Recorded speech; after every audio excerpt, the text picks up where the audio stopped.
முறையோ நான் படும் துயர் சரியோ தேவி நான் படும் துயர் சரியோ நல்லவர்க்கு துன்பம் நேர்வது முறையோ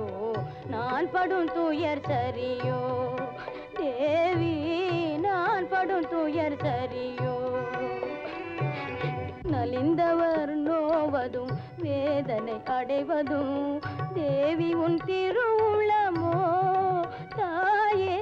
ஏன் இந்த சோதனையோ நல்லவர்க்கு துன்பம் நேர்வது முறையோ நான் படும் துயர் சரியோ தேவி நான் படும் துயர் சரியோ